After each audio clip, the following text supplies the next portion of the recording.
Alors, nous passons maintenant avec l'entreprise Rexis. Alors, Rexis est une entreprise de Montréal. Monsieur Omar Chakroun qui va nous présenter, donc ingénieur chez Rexis. Rexis se focalise sur le déploiement d'applications relatives au système de transport intelligent, à la sécurité routière et des services sensibles, et évidemment au délai, ce qu'on parle toujours de la latence dans le 5G, qui nécessite évidemment de larges bandes passantes. On vient de le mentionner avec Eric donc, de chez Flyscan, donc pour la transmission de données à travers le réseau. Donc, merci Marc-André, ça me fait plaisir d'être aujourd'hui parmi vous pour présenter les travaux sur lesquels opère Rexis. Rexis, c'est une petite start-up qui a été créée par Tarek et Saad en 2018. Elle offre des services d'ingénierie, que ce soit en termes de développement logiciel, que ce soit en termes de conception de systèmes des systèmes embarqués, des choses comme ça. Et on est aussi sous-contractant sur des projets de recherche et développement gouvernementaux. Parmi ces projets-là, on opère sur tout ce qui est acceptabilité des conducteurs ou des passagers de la notion d'autonomie dans les véhicules. Et puis, on opère aussi sur tout ce qui est aspect de cybersécurité pour un autre projet, dans tout ce qui est avionique militaire. On est aussi membre de Propulsion, membre d'Encore. On a un projet qui a été accepté pour financement avec Encore 5G. Et on est aussi membre de l'OCAN. On opère, comme je le mentionnais, sur 4 principaux axes du développement logiciel, des systèmes embarqués, qui est la spécialité de Tarek. On opère aussi sur tout ce qui est capteurs biométriques qui seront intégrés ou installés au niveau des véhicules pour mesurer le niveau de stress, la réaction de la personne face par exemple, à la conduite autonome normale, safe, on va dire, ou à une conduite autonome, stressante, ou à un événement particulier qui attire leur attention. On travaille aussi sur tout ce qui est véhicules intelligents et connectés. Nos solutions sont bâties sur trois axes principaux qui sont réaliser des plateformes de test pour tout ce qui est module de contrôle, on va dire. C'est qu'on fournit tout ce qui est émulation de lidar, radar, caméra ou la création de scénarios dans des environnements de simulation qui permettent de fournir à un contrôleur particulier toutes les conditions dont il a besoin pour opérer. Par exemple, on le fait croire qu'il est dans une situation dans laquelle il voit devant lui un piéton qu'il est à 50 km/h et puis qu'il y a juste 10 mètres pour s'arrêter. On opère aussi sur la 5G pour tout ce qui est communication V2V, V2X en général. C'est une évolution normale de la technologie de communication véhiculaire. Et puis, on travaille sur tout ce qui est biocapteurs, comme des capteurs pour la mesure du rythme cardiaque, de la dilatation des pupilles.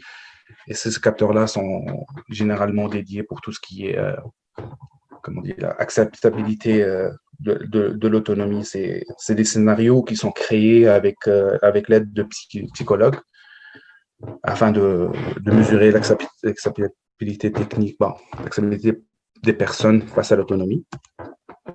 On considère toujours que l'humain est dans la boucle.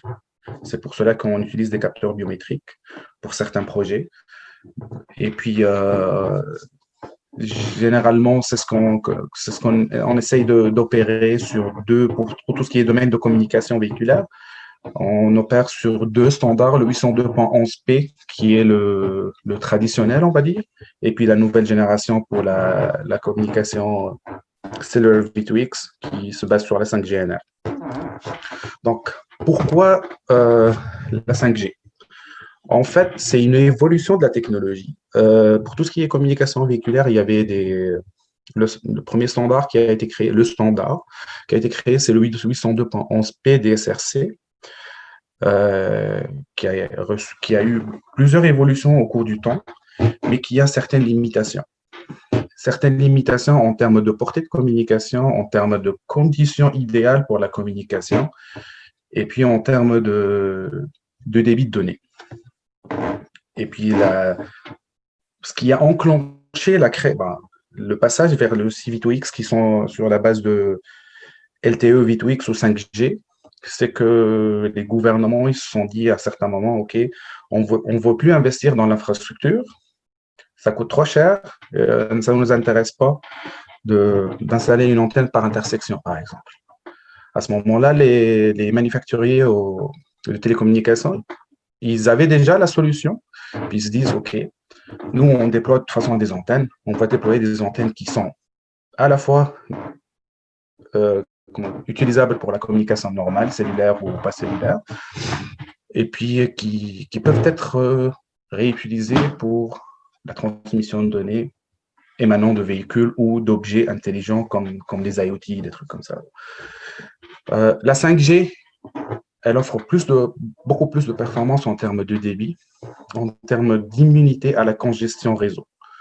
Et puis, pour la CV2X, il opère sur 2 bandes de fréquence. Tu as la 5G pour les liens montants et descendants. Et puis, tu as le Sidelink. Sidelink, c'est le PC5, c'est le mode 4. Et puis, celui-là, il opère sur une bande de fréquence alentour de la 5.9, la même bande de fréquence du 102.11p, qui est, dans ce schéma-là,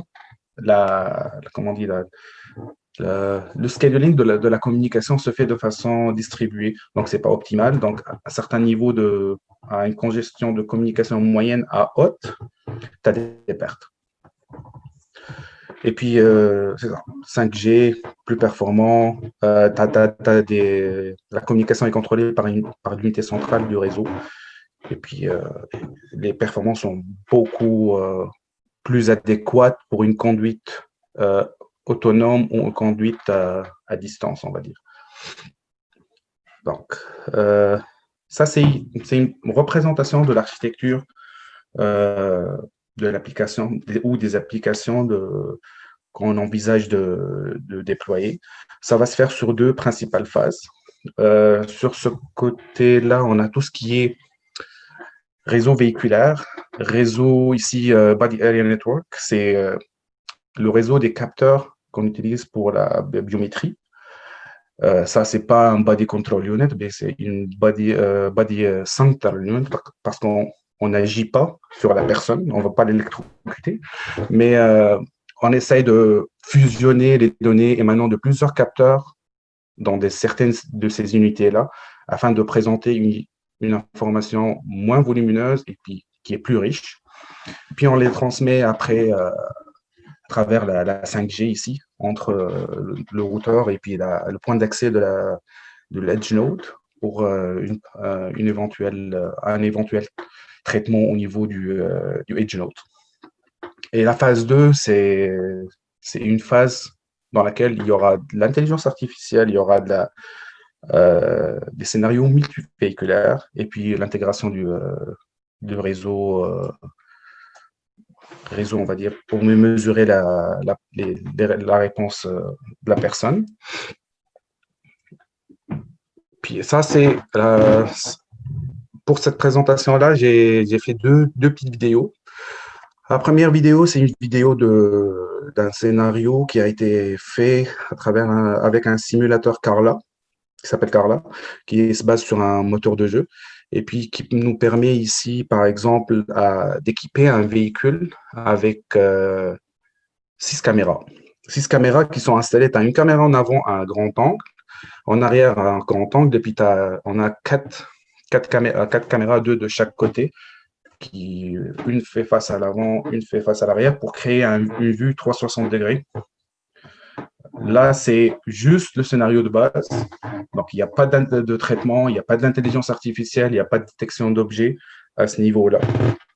C'est juste, ça c'est la première étape afin de fournir à ton contrôleur les informations pour lui faire croire qu'il a vraiment 6 flux caméras qui viennent en même temps, pour qu'il puisse faire ce qui est partie intelligence artificielle ou détection d'objets. La deuxième vidéo, elle est plus poussée. en termes de communication. En fait, bon, je pense qu'elle est plus poussée en termes de communication parce que on a un scénario multivéhiculaire. On a un véhicule qui est équipé de plusieurs caméras. Bon, une seule vue ici est faite. Vous allez voir qu'il va se cracher parce que je viens de désactiver l'autopilote. Vous allez le voir ici. Et puis, le véhicule est capable de reporter sa vitesse, tout ce qui est heading, tout ce qui est événement qu'il subit.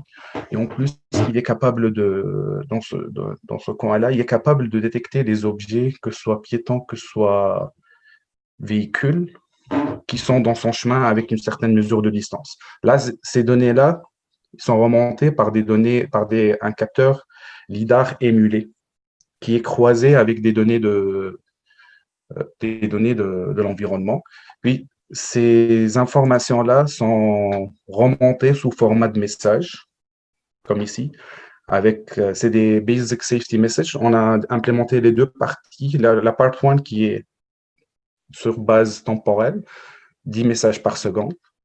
C'est ce standard 802.11p pour l'instant pour tout ce qui est communication véhiculaire qui définit, puis qui définit le contenu de ce message-là. Et puis les BSM partout, ce qui sont événementiels, ça veut dire que le véhicule est capable de détecter un événement de collision, un événement de dépassement de vitesse autorisé ou un truc comme ça, et puis il est capable d'envoyer un message à des éléments d'infrastructure. En fait, c'est ce genre d'échange-là que nous allons envoyer à travers le réseau 5G pour le balancer dans une entité centrale qui est sur le Edge Node, Edge Compute Node, et puis qui pourra compiler les données émanant de plusieurs véhicules simulés en même temps pour avoir une idée sur le niveau de congestion de la route, proposer des routes alternatives, avertir en cas d'accident, faire des scénarios plus en premier lieu vers la safety, pour la sécurité routière, qui nécessite des latences très, très, très faibles. Après, ça sera probablement de l'évolution vers des applications plus de services, on va dire. Puis, c'est tout. Merci pour votre attention. Merci beaucoup, Omar.